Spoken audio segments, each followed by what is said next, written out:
জুমাবার উপলক্ষে, শুক্রবার উপলক্ষে কোরআন এবং সুন্নাহর আলোকে 14টি আমলের কথা ইনশাআল্লাহ আমরা শেয়ার করব, যে আমলগুলো একজন মুসলিম হিসাবে আমাদের প্রত্যেকের প্রতি সপ্তাহে জুমাবারকে কেন্দ্র করে করা উচিত। এই আমলগুলোর ভিতরে সর্বপ্রথম আমল হলো জুমাবারের মূল আমল, যে আমলকে কেন্দ্র করে পুরো বারের শ্রেষ্ঠত্ব নির্ধারিত, সে আমল অর্থাৎ জুমার সালাত আদায় করা, জুমার নামাজ পড়া। জুমার দিন, এই দিনটা আল্লাহর কাছে এত গুরুত্বপূর্ণ যে এই দিন সম্পর্কে, এই দিনের যে জুমার যে নামাজ, এই নামাজ সম্পর্কে আল্লাহ তাআলা কোরআনে কারীমে শুধুমাত্র একটা আয়াত নাজিল করেন না, গোটা একটা সূরা, আস্ত একটা সূরা নাজিল করেছেন। সূরার নামই দিয়েছেন সূরাতুল জুমআ। ইয়া আইয়ুহাল্লাযীনা আমানু, আল্লাহ সেখানে বলেছেন, হে ঈমানদারগণ, ইযা নুদিয়া লিস-সালাতি মিন ইয়াউমিল জুমআ, জুমার দিন যখন আযান দেয়া হবে, জুমার প্রতি যখন মুয়াজ্জিন আহ্বান করবে, ফাসআউ ইলা যিকরিল্লাহ, তখন আল্লাহর জিকিরের দিকে তোমরা দৌড়াও। ওয়াদারুল বাই', বেচা কিনা, ব্যবসা বাণিজ্য সব রেখে দাও এবং আল্লাহর ডাকে সাড়া দিয়ে চলে যাও। ইমানদারের কাছে ফরজ নামাজের মধ্যে অন্য সব সাধারণ ওয়াক্তের চাইতে জুমার নামাজের গুরুত্ব অনেক বেশি। তাহলে জুমার দিনের প্রধান আমল হলো জুমার নামাজ আদায় করা। সপ্তাহের মধ্যে যত দিন আছে এর মধ্যে সবচেয়ে সেরা শ্রেষ্ঠ দিন হলো এই দিনটা। এই জন্য জুমার নামাজ জন্য আগে আগে যাওয়া, এটা হলো জুমার দিনের প্রথম আমল। নাম্বার 2, জুমার দিনের ফজরের নামাজ বিশেষভাবে জামাতের সাথে পড়ার চেষ্টা করা। এমনিতে সপ্তাহের যে কোনো দিনের 5 ওয়াক্ত নামাজের মধ্যে সবচেয়ে গুরুত্বপূর্ণ নামাজ হলো ফজর এবং আসর। ফজর এবং আসর। ফজরের নামাজের গুরুত্ব এবং মর্যাদা অনেক বেশি। বিভিন্ন হাদিসের আলোকে ফজর নামাজের প্রায় 10টি ফজিলত এবং গুরুত্বের কথা আমরা জানি। 10টি বিশেষ ফজিলত আছে যেগুলো অন্য কোনো নামাজের নাই, ফজরের নামাজের আছে। এই জন্য ইবলিস ফজরের নামাজে যাতে আমরা উপস্থিত হতে না পারি, এই জন্য বিশেষভাবে সে ডিউটি করে। নবী করিম সাল্লাল্লাহু আলাইহি ওয়াসাল্লামের হাদিসে তার বিস্তারিত বিবরণ আসছে। দেখবেন অন্য কোনো নামাজ পড়তে এত কষ্ট হয় না যত কষ্ট হয় ফজরের নামাজ পড়তে। এই জন্য মুসল্লিদের মধ্যে যারা ক্রিম মুসল্লি, মুসলমান হিসাবে যারা এ ক্লাসের, আফার ক্লাসের মুসল্লি, সেই মানুষগুলোকে ফজরের নামাজে মসজিদে জামাতের মধ্যে পাবেন, পুরুষদেরকে। এরা হলো সমাজের সবচাইতে আফার ক্লাসের মুসল্লি। ফজরের নামাজের মধ্যে আবার সবচেয়ে শ্রেষ্ঠ এবং গুরুত্বপূর্ণ ফজরের নামাজ হলো জুমার দিনের ফজরের নামাজ, যে আফদালুস সালাওয়াতি ইনদাল্লাহ, আল্লাহর কাছে দুনিয়ার যত নামাজ আছে এর মধ্যে সবচেয়ে শ্রেষ্ঠ নামাজ হলো সালাতুল ফজরি ইয়াউমাল জুমআতি মাআল জামাআ। জুমার দিনে জামাতের সাথে পুরুষরা ফজরের নামাজ পড়লে এটা হলো আল্লাহর কাছে সবচেয়ে শ্রেষ্ঠ নামাজ। মুহতারাম হাজিরিন, তাহলে জুমার দিনের দ্বিতীয় আমল হলো এই দিনের ফজরের নামাজটাকে অন্য সপ্তাহের যে কোনো ফজরের চাইতে গুরুত্বপূর্ণ মনে করে কোনোভাবে এই দিনের ফজরের জামাত মিস হতে দেওয়া যাবে না। ঠিক আছে না? ইনশাআল্লাহ চ্যালেঞ্জ নিতে হবে। জুমার দিনের 3 নম্বর আমল হলো জুমার দিনের ফজরের যে নামাজ, এই ফজরের নামাজের কেরাতটা হবে অনেক লম্বা। প্রথম রাকাতে সূরা সাজদা তেলাওয়াত হবে আর দ্বিতীয় রাকাতে সূরা দাহার তেলাওয়াত হবে। বুখারী মুসলিম এক বর্ণনা করেছে যে নবী করিম সাল্লাল্লাহু আলাইহি সাল্লাম জুমার দিন ফজরের নামাজে, ফজরের ফরজ সালাতে তিনি ইমামতি করতেন, এই 2টা সূরা পড়তেন। এই 2টা সূরা দিয়ে নামাজ পড়লে মিনিমাম 20-30 মিনিট সময় লাগবে।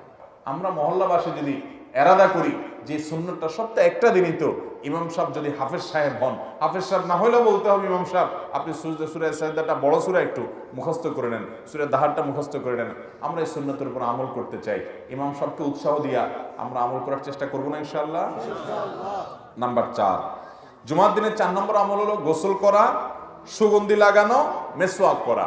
মুসনাদ আহমদের একটা হাদিসে বর্ণিত হয়েছে, নবী করিম সাল্লাল্লাহু আলাইহি সাল্লাম বলেছেন, যে ব্যক্তি জুমার দিনে গোসল করবে এবং সুগন্ধি ব্যবহার করবে, মেসওয়াক করবে এবং মসজিদে আগে আগে যাবে, সেখানে গিয়ে কোনো কথা বলবে না, আল্লাহ যতটুকু সাধ্য দিয়েছে ততটুকু নামাজ আদায় করবে এবং ইমাম সাহেবের খুতবা ভালো করে শ্রবণ করবে, তো 2 জুমার মধ্যবর্তী যে ছোটখাটো গুনাহ থাকে আল্লাহ তাআলা এগুলো মাফ করে দিবেন। এই জন্য ভাইয়ারা, জুমার দিনের এই হাদিসে 3টি কাজের কথা একসাথে চলে আসছে। আমরা একটা পয়েন্টই বলতেছি। 4 নম্বর আমল হলো গোসল করা, সুগন্ধি লাগানো এবং মেসওয়াক করা। 5 নম্বর আমল হলো আল্লাহ তাআলা যা পোশাক দিয়েছেন এর মধ্যে সবচেয়ে ভালো পোশাকটা পরবেন জুমার দিনে। আবু দাউদের হাদিসে বর্ণিত হয়েছে, যেটা আবু সাঈদ খুদরি এবং আবু হুরায়রা রাদিয়াল্লাহু আনহু বর্ণনা করেছেন, যে এই দিনে যদি কেউ ওই যে গোসল করে, মেসওয়াক করে এবং উত্তম পোশাক পরিধান করে, হাদিসে উত্তম পোশাকের কথা বলা আছে, তাহলে দুই জুমার মধ্যবর্তী গুনাহ খাতা আল্লাহ তাআলা মাফ করে দেন। তো এই জন্য যে পোশাকগুলো থাকবে ওর মধ্যে উত্তমটা পরবো আমরা। এটা আলহামদুলিল্লাহ আমরা বেশিরভাগ মানুষ আমল করি। 6 নম্বর আমল হলো জুমার দিনে 5টি বিশেষ কাজ করা। এই কাজগুলোর মাধ্যমে আল্লাহর জমিনে যত সওয়াবের কাজ আছে এর মধ্যে সবচেয়ে শ্রেষ্ঠতম সওয়াবের কাজ আপনি করতে পারবেন। তাহলে জুমার দিনে গোসল উত্তম রূপে করা, ভোরে উঠে ফজর নামাজ জামাতের সাথে পড়ার পাশাপাশি জুমার নামাজে আগে আগে যাওয়া এবং পায়ে হেঁটে যাওয়া, বাহনে না চড়া, এবং ইমামের খুব কাছাকাছি যত সম্ভব গিয়ে বসা। আর 5 নম্বর হলো ইমাম যখন খুতবা পাঠ করবেন, খুতবার জন্য আসবেন, চুপচাপ থেকে কোনো একটা কথা বলা ছাড়াও, একটা অনর্থক কাজ করা ছাড়াও মনোযোগ দিয়ে আগ্রহের সাথে খুতবা শ্রবণ করবে। বাস এই 5টা কাজ করার মাধ্যমে প্রতি কদমে 1 বছর নফল নামাজ এবং নফল রোজার সওয়াব পাওয়া যাবে। সহজ কথা না ভাই। মুহাদ্দিসিনে কেরাম অনেকে বলেছেন ইসলামে অনেক ফজিলতের হাদিস আছে, ইসলামে যত ফজিলতের হাদিস আছে এর চাইতে বেশি ফজিলতের কোন হাদিস ইসলামে আর নাই। সর্বোচ্চ ফজিলতের হাদিস হলো এটি জুমার দিনের। আমল করার চেষ্টা করবো না ইনশাআল্লাহ? তাহলে এটা হলো জুমার দিনের 6 নম্বর আমল। 7 নম্বর আমল হলো জুমার দিন মসজিদে যে 2 রাকাত তাহিয়াতুল মসজিদ আদায় করা। এটা শুধু জুমার দিনের না, এটা প্রতিদিনই করার চেষ্টা করব আমরা। অন্য যে কোনো সময় তাহিয়াতুল মসজিদ পড়তে হবে, জুমার দিনও বিশেষ গুরুত্বের সাথে আমরা পড়ার চেষ্টা করবো ইনশাআল্লাহ। 8 নম্বর আমল হলো যদি কারোর জুমার দিনে এই মসজিদে আসার পর ঘুমানি আসে, ঝিমানি আসে, সেই জন্য জায়গাটা পাল্টায় নেয়, তাহলে বোঝা গেল এটা একটা ঔষধের। জায়গাটা পাল্টায় আরেক জায়গায় উঠে বসলে ইনশাআল্লাহ ঘুম কি হবে, তাৎক্ষণিকভাবে অন্তত কেটে যাবে। আবার ঝিমানি আসছে নতুন জায়গা, যেখানে গেছেন সেখানে, সেটা আবার একটু পাল্টান। এবার পাল্টালে ইনশাআল্লাহ ঘুমের সাথে লড়াই করে আপনি ইবাদত বন্দেগী করতে পারবেন। তাহলে ঘুম আসলে একটু জায়গা পরিবর্তন করা, এটা হলো 8 নম্বর আমল। 9 নম্বর আমল হলো মানুষকে বসতে সুযোগ দেওয়া এবং বিশেষ করে কারোর ঘাড় ধরে ধরে মানুষের ঘাড় ডিঙ্গায়া ডিঙ্গায়া সামনের কাতারের দিকে না যাওয়া। এই অপরাধটা নেতারা একটু বেশি করে, যারা একটু এলাকার নেতাগোতা থাকে ওনারা একটু বেশি করে, বাকি আমরা সুযোগ পাইলে কেউ ছাড়ি না, অথচ এটা খুব খারাপ জিনিস। বিভিন্ন বর্ণনায় আসছে যে জুমার দিন মুসল্লিদের গায়ের উপরে পাও দিয়ে দিয়া কাতার ভেঙে ভেঙে সামনের দিকে যে লোক যায় সে জাহান্নামের ব্রিজের উপরে সেই যেন আরোহণ করলো। অতএব জুমার দিনে মানুষের ঘাড় ডিঙ্গায়া সামনে যাওয়া যাবে না। আর কেউ আসলে তাকে একটু বসার জায়গা দিতে হবে, একটু নড়ে গিয়ে তাকে ফাঁক করে দিতে হবে, বসার জায়গা দিতে হবে।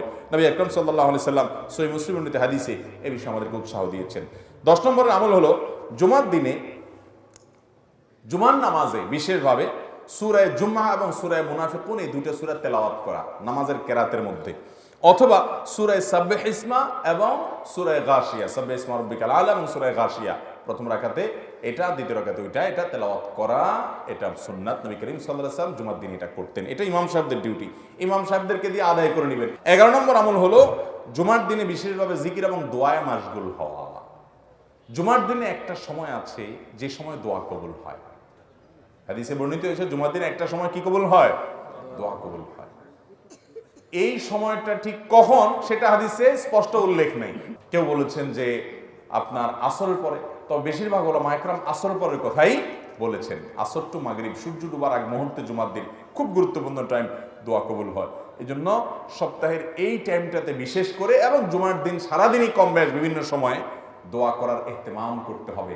এই সময়ের দোয়া ফেরত দেওয়া হয় না। আল্লাহর কাছে যদি ভালো করে চাইতে পারেন যেই কোনো চাওয়া মঞ্জুর করে নিতে পারবেন জুমার দিন। 12 নম্বর আমল হলো জুমার দিনে সূরা কাহাফ পাঠ করা। নবী সাল্লাল্লাহু আলাইহি সাল্লাম বলেছেন সূরা কাহাফের প্রথম 10 আয়াত যদি কারোর মুখস্থ থাকে এবং এটা যদি সে তিলাওয়াত কন্টিনিউ করে, আল্লাহ তাআলা দাজ্জালের ফিতনায় তাকে ঈমান হারা করবেন না। সে ওই ফিতনা ধরে ফেলতে পারবে যে আরে এটা তো সেই ফিতনা, আল্লাহ তাকে বাঁচায় রাখবেন। বেশি বেশি করে সূরা কাহাফ তেলাওয়াত করবেন। জুমার দিনে সূরা কাহাফ তেলাওয়াত যেন মিস না হয়, চেষ্টা করবেন ইনশাআল্লাহ।